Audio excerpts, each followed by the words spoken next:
aren't you just thanking God for no longer getting snared in the lip service trappings of those who would dare attempt to assassinate your character?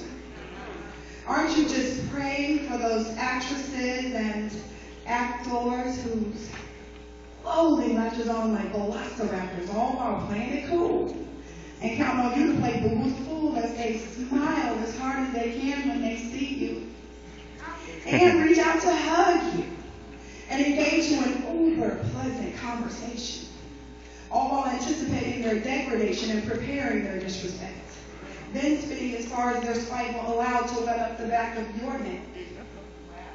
But you ain't sweating it, right? And you ain't letting it stop you from being who you're supposed to be, right? And you're not fighting flesh with flesh, but drowning darkness with light and delighting yourself in the Lord, right? Well, that's what I have to do to not let the enemy curtail my breakthrough then too, even though it's meant to cause me lament. I count it as a compliment. I've even Facebooked it a few times. That if you're talking about me, sweetheart, that means I'm on your mind.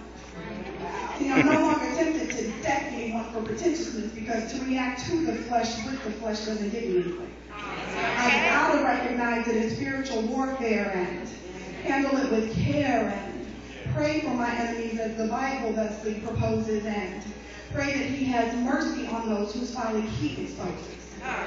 No longer am I tempted to loudly vent the aggravation of the artificial sweetening of those who won't be real if even to save themselves, who choose to enslave themselves, serving more as a diversion, never taking the excursion toward true inward conversion, just living on the surplus and settling for the bare minimum when they could have a surplus.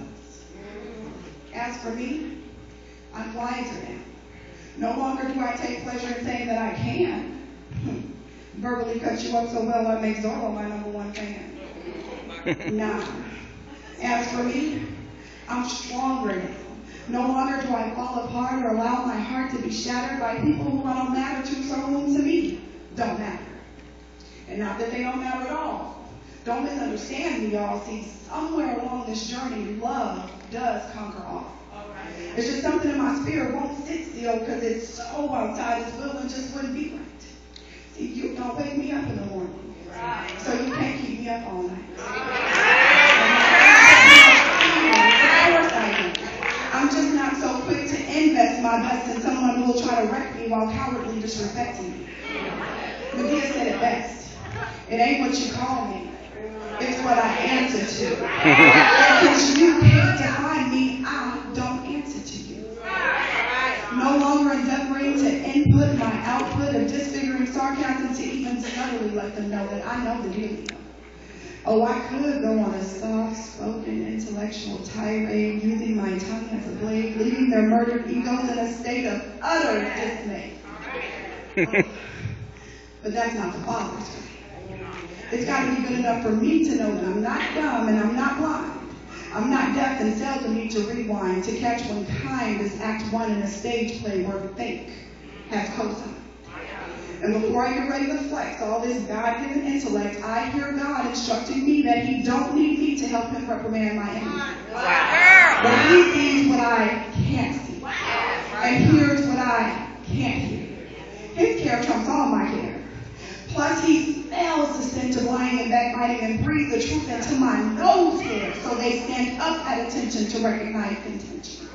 Because he's omnipresent and omniscient, need I say benevolent and omnipotent. So before the enemy even has a chance to dent my infrastructure, God has already blocked it. Just straight cold knocked it out. No doubt. He did it. Now I'm more concerned for being a witness to God's goodness and his blessings. It's awakened confirmation and produced affirmation, an epiphany of sorts, so I won't forget to keep going. See, I cannot afford to lose my anointing.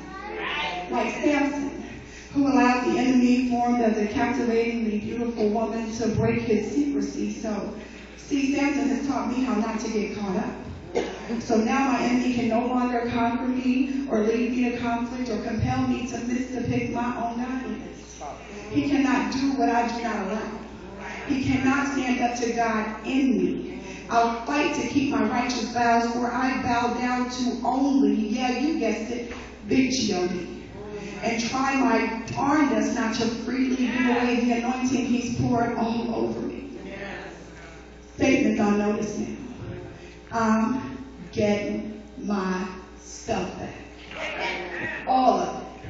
And I dare him to try to take it again. And if I lose even the tiniest morsel, I pray not to the same sin. God is in. All I can say to Satan is, you're out. Then testify as to why. You are the weakest link. Goodbye. Yeah!